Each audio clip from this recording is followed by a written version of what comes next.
today's presentation. Thank you to our judges, Heather Ryan from Frederick Cooperative Limited, Cheryl Carver, the Associate VP of Human Resources at the University of Saskatchewan, Chris Grier from Frederick Cooperative Limited, Yuthapala Tanakun from Mount Royal University, Marianne Richer from K+S Potash Canada, and Kavita Britton from Potash Corp. Competitors, you have 20 minutes to present. Immediately following the presentation, judges will have a total of 5 minutes to ask questions. The volunteer timekeeper will show time cards at various intervals to indicate time remaining, and will stop any speaker that goes beyond that time.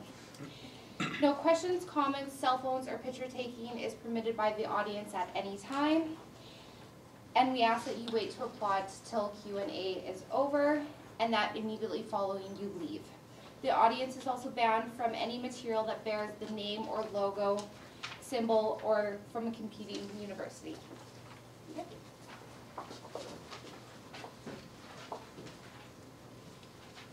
Mr. Cook, the most successful companies in today's society are able to quickly adapt to change while focusing on innovation.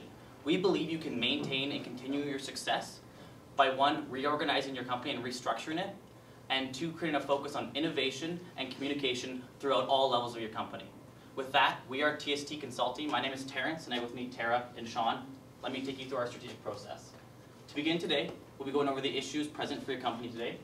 Then we'll be going through a comprehensive analysis both internally and externally of your company, followed by a strategic recommendation on where we think you should proceed and how to proceed, followed up with a critical implementation that will analyze a timeline and risk mitigation for that recommendation that we bring to you today. But first, let's do our issue identification. The critical issues we found for your company today, Mr. Cook, was integration of the cultures, both Hallyzone and Pareto, and then building the connections through that, as well as corporation structuring and building a better corporation overall moving forward.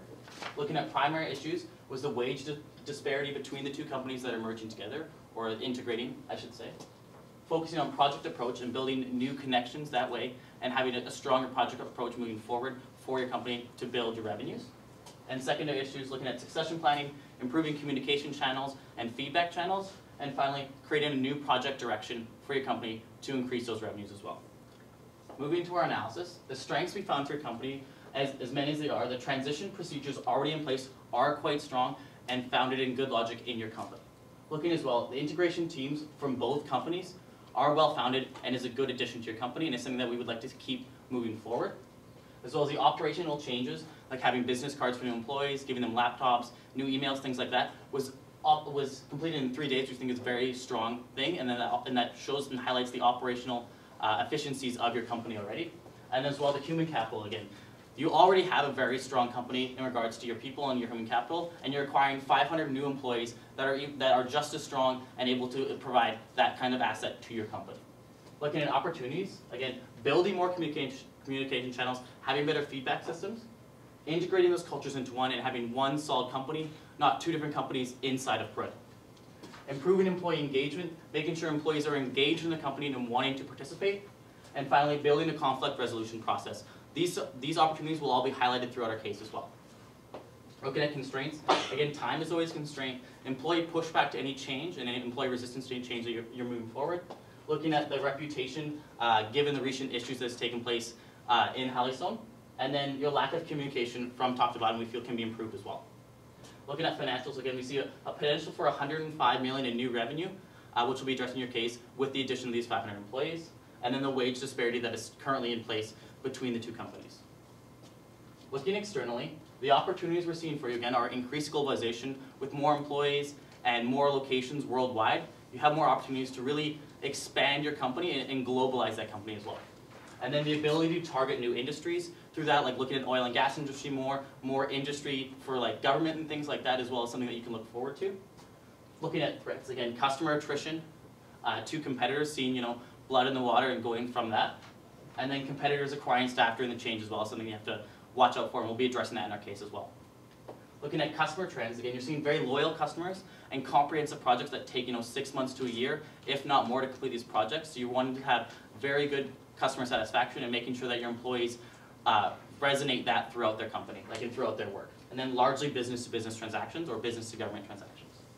And then industry trends, you see a very competitive industry with very high-level, comprehensive skilled workers, project-oriented, and an increasing global market where you see more and more engineering companies like yourselves are doing work all over the world instead of just in wherever they're headquartered, in Canada or whatever country it is. Moving on to alternatives with Sean.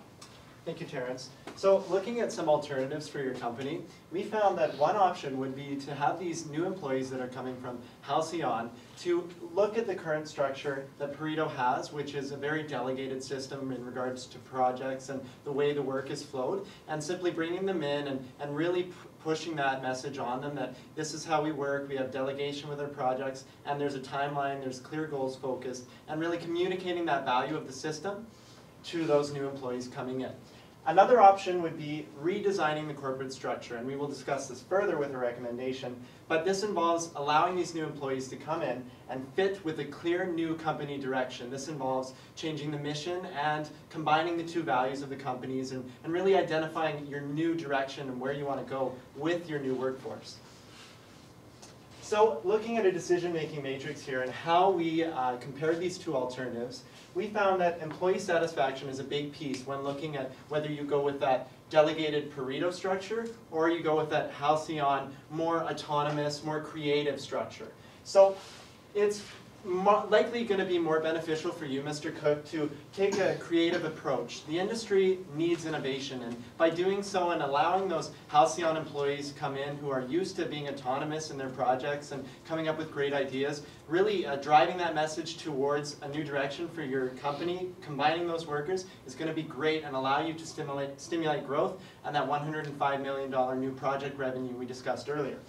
Next, we looked at things like cost. So yes, when you come in with a new direction and you're trying to get everybody on board, that's going to be a new cost. So that's why Alternative 2 fares as a no in that category. But still looking at things such as the longevity of Pareto and the suggestions that I made, when you have this creative atmosphere in your organization, you will be able to drive change and really bring it home. So that's why there's a yes there, as well as creating that employee innovation, which is really what we're pushing forward. We are hoping that your company will take this Alternative 2 and move forward with that new creative approach with those Halcyon employees, and as well getting the current employees on board with driving innovation, creating new project ideas, in the hopes that someday you can get new projects and new customers because you have such a high amount of human capital and experienced workers in the organization. So looking at critical recommendations, it's very clear that we feel there needs to be a new corporate shift. So adjusting that hierarchy that we discussed and really moving towards a flatter approach where your employees in their current project teams are allowed to be more creative and they communicate with the project leader, but that's a simple communication that gets passed on to higher management. So really allowing communication to flow through things such as emails, newsletters, just having that communication. It was mentioned you do have computers, phones in place already. Just stimulating that growth rather than having someone simply delegate what everybody's doing. Allowing everybody to come together and come up with that creative direction and ideas is going to be great moving forward. So again, as mentioned, you have to create employee buy-in whenever you have a new project and a big change, which is this is clearly existing and something you're seeing right now. So that is going to be huge. Creating programs, communicating the core mission and new value is going to be key to moving forward. And in doing so, reorganizing that company hierarchy, we have created an appendix for you to look at with a recommendation hierarchy moving forward. And this just stresses the importance of that creativity and innovation in your projects moving forward. Next, addressing team concerns and employee differences. So you have people that were at Halcyon and you have people that were at Pareto. And so yes, there are lots of issues and maybe people aren't going to be as welcoming to these new employees coming in. So that's why things have to be put in place by you, Mr. Cook, and by your management team. You already have a great team of 9 members of Halcyon and 9 members of Pareto, which is going to help integrate this new change. Having a conflict resolution in place, this would be someone who's an immediate supervisor in the project and having them actually be involved in making sure that the team is working together and addressing those issues whenever they come up, as they come up. And lastly, having open discussions between management and staff is huge. You have to have that communication between the individuals and just getting everybody on board and knowing where they are in the project and making sure that everybody knows exactly where they are in a flat, less delegated way. looking at some further recommendations for you, we found that addressing the wage disparity is a huge issue. You have people coming from Halcyon that were getting 20% more than some of your senior management members. So we looked at a few ways that we could combat this to make everybody feel that they're part of the team and getting equal benefits.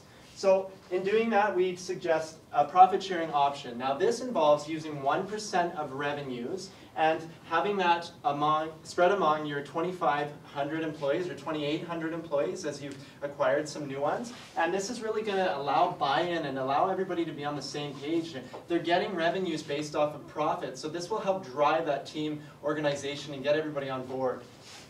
Grandfathering those current Halcyon employees. So they're currently at a high rate of pay, and so we just want to make sure that it's communicated that that rate is quite a high rate, and it's for senior management members. So keeping that where it is, but allowing that profit sharing, which can fluctuate as your revenues fluctuate. Lastly, having stock options for loyal Pareto staff. Now, this means just those members of Pareto who had that wage disparity from those coming in, Halcyon employees, having a stock option where they can buy stocks in your company. These are the people of your senior management team that have been with you for 10 years. So just allowing them to have that stock option is going to be huge moving forward. And another benefit that can help combat those conflicts or issues that they're feeling with wage disparity.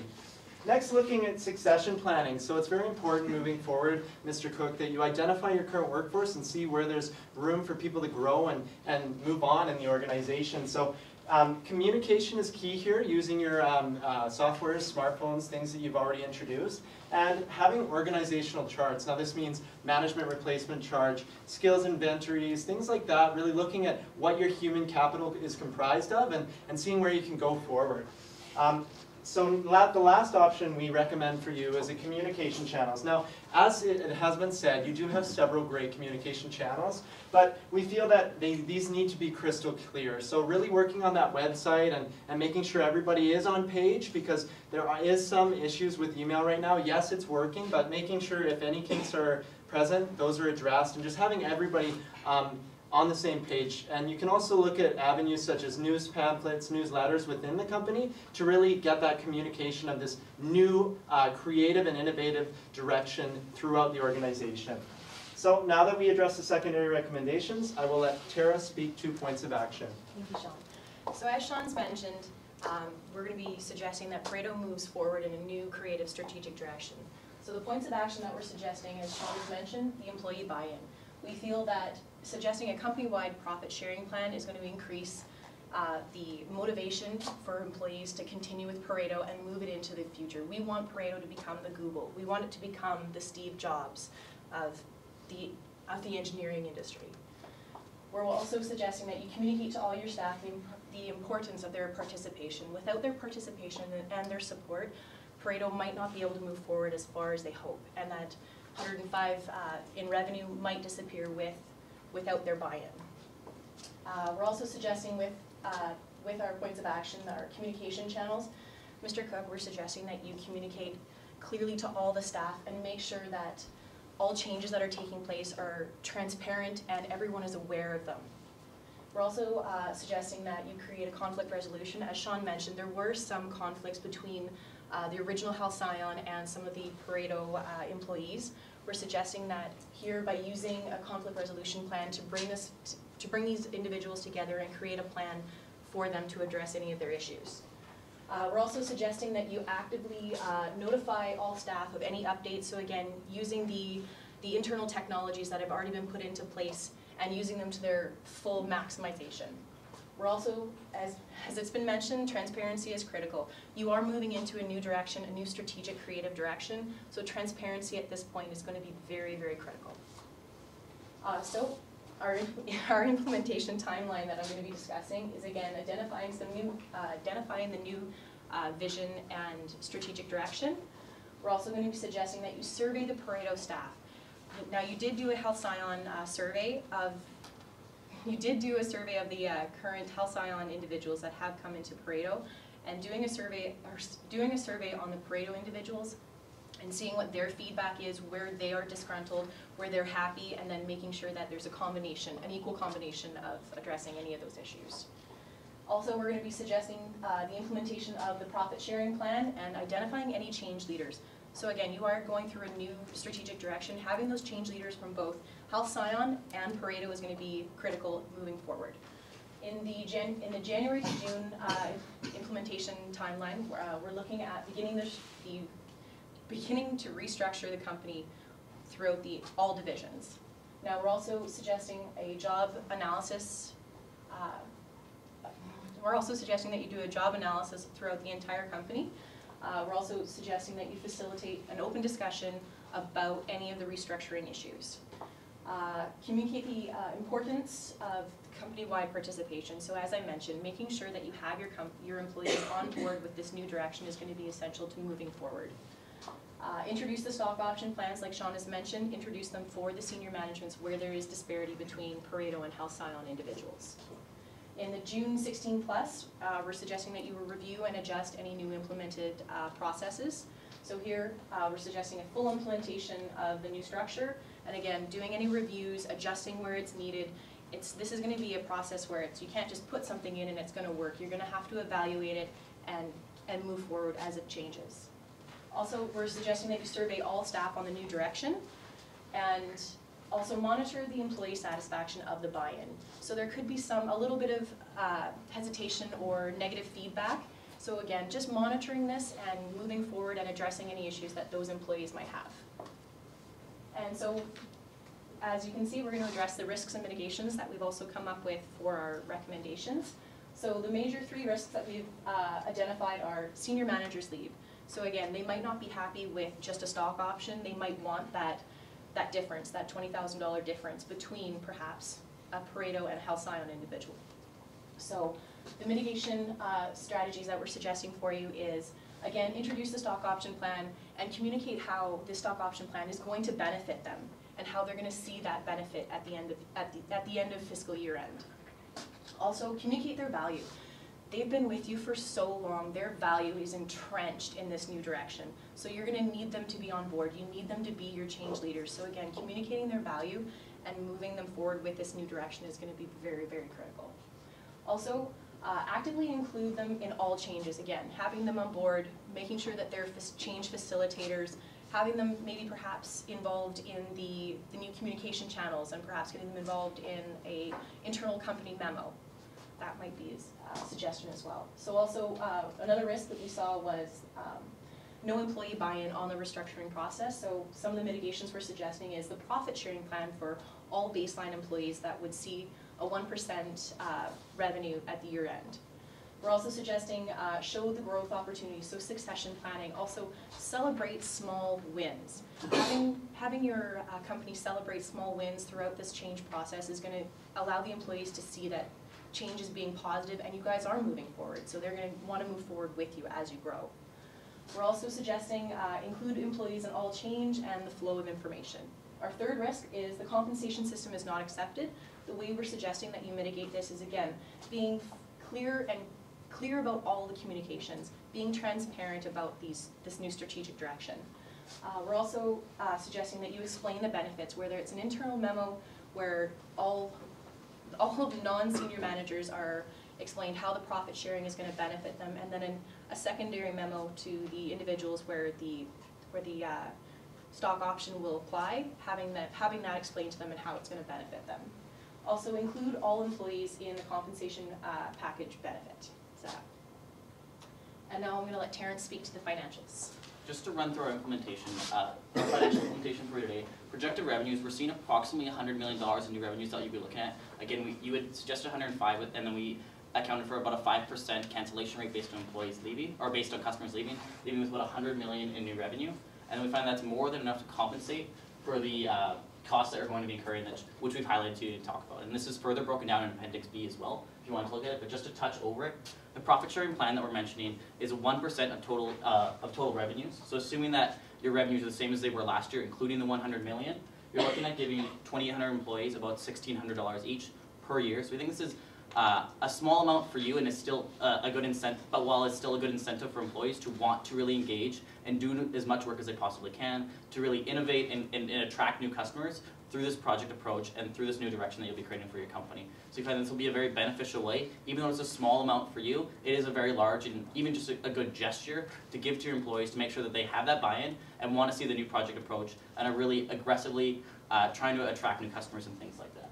As well, we mentioned doing surveys both before the change happens and after the change happens to make sure that employees are on the same page and predicating your change based on what these surveys do. So we've allocated a $10,000 budget for you as well for that. We're saying that the $10,000 budget is quite low, but we figure that's fair considering you can use a lot of technology, using online systems to survey employees quickly without wasting time, and also basing it on the survey that you already have given the incoming staff, the 500 staff you have coming in. So just to wrap up what we've brought to you today, we've tied all of our recommendations to our issues today, so you can look at them all here. Corporate restructuring, creating a flat organization that focuses on innovation and communication, looking at primary issues, focusing on innovation, having mission and vision statements redefined, and highlighting the benefits for employee buy-in, and then communication and succession planning, create crystal clear channels for communication, build replacement charts and job inventories, and making sure that employees know exactly what's happening in the company and are able to take part in that change and participate with that. So with that, we are TST Consulting, and we'll open the floor to any questions.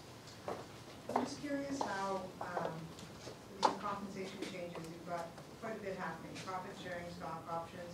You've also said we should include employees in the compensation package setup.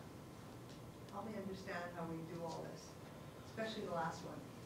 So the biggest part, when you're having any compensation changes, employees are very interested, because again, that's their main motivator for why they're working for you, is their compensation. So including like key employees throughout the organization on all levels in the compensation, even just updating them on what is happening, through these stock options, and being very crystal clear what's happening to their compensation is the best way to make sure employees don't get disgruntled or annoyed with whatever changes you've been made, and just really highlighting the benefits and how this is going to benefit them in the future, and creating stock options and things like that are benefits for their longevity and for the longevity of your company. So how do we address an employee saying, I am not happy with a profit sharing or a stock option plan, I want my salary to be equivalent? If I'm an employee, I'm getting only 1.6% that you're recommending. The 1,600 if I'm a 100 grand employee, which for an engineer is probably pretty representative.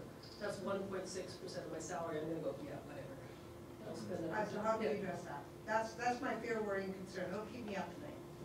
So moving forward with that issue, we're primarily looking at that stock option that we mentioned and really allowing those senior management members to not only have a stock option where they can buy at a lower price some of your stocks, but simply having them maybe move into an employee share purchase program, allowing them to really have some of those stocks, because they are the people that have, as was mentioned, been entrenched in this organization and built you from the ground up. So increasing that stock level, and with this new innovative and creative program, we feel that you can generate more revenues, which will allow them, if they have that stock, to potentially see higher actual growth and revenue, and then that 20,000 difference you mentioned to actually benefit them further if they have that stock. And this is something that your company will have to look at and work forward and see how much you can spare as far as stocks. How does do a whole restructure of my whole organization and flattening it and I've got 2,300 employees and bringing in 500, how does that whole restructuring help me with the integration? Because I'm just going to take everything and change it all around. In regards to that, we're finding that the best way, because you're already having disgruntled, employees are complaining about bureaucracy, they're complaining about all the hoops and hurdles they have to go through to deal with any political wrongdoing. We're finding that the best way, and you're seeing in today's society, more and more modern companies are moving to a flatter organization. So again, we realize this is a lot of change for your company. All at once, we find that's the best way to get it over with, change that, and then have a longer and stronger company moving forward in the next 15 to 20 years, right? And having that flatter organization as well motivates your employees because they have more say in what's happening in the company as well. So they're able to take their own control and have their own autonomy, and then that way they can move forward and they'll be more satisfied in what the job that they're doing instead of just being delegated by their boss and being told what to do every day. That's a huge change to do, like a full restructure of my organization and flatten it. And I'm going to have all these leaders who essentially won't be leaders anymore. If I'm flattening it, there's got to be less, leaders and more employees. And I've got to bring in these 500 new employees and make sure that we can keep the contracts that they have and build on their skill set. So, How are we going to identify change leaders? Identifying change leaders is, again, looking at the different projects and divisional sectors, finding key employees that, like, one would be, that are already loyal to the company, have been there for 15 to 20 years, seeing that those employees that are really engaged in your company, and even, like, you know, talking to different leaders throughout the company and seeing, you know, who's really involved in this job already and who wants to see change and wants to see growth for Pareto, right? Those are the people that are going to be your best change leaders and really spread that growth for your company. It's also people that have respect amongst the other employees are going to be key employees that you want to have be change leaders. To add to that point, your line workers, the people who are at the very bottom of your company, have lots of passion for what they're doing, and they're at the front line every day. So it's very important that you identify those people that work hard every single day and really take advantage of their drive and motivation to get everybody else on board with this change moving forward. Given the nature of some of your recommendations, is there a reason why adopting some of the corporate culture of Helicon was not one of your recommendations? Well, we feel that with Halcyon, because there was a slight issue in West Africa with some moral ethics, so we feel that with the individuals moving from Halcyon that have joined Pareto, that maybe using their creativity and making a blend of the two, but avoiding that issue that occurred in the Halcyon company. What's the job analysis going to do? The job analysis is going to allow you to identify and allocate the best talent to certain projects. So again, you're going to be using the individuals that have come to Pareto and that have come from Halcyon and blend them together and make the best possible team.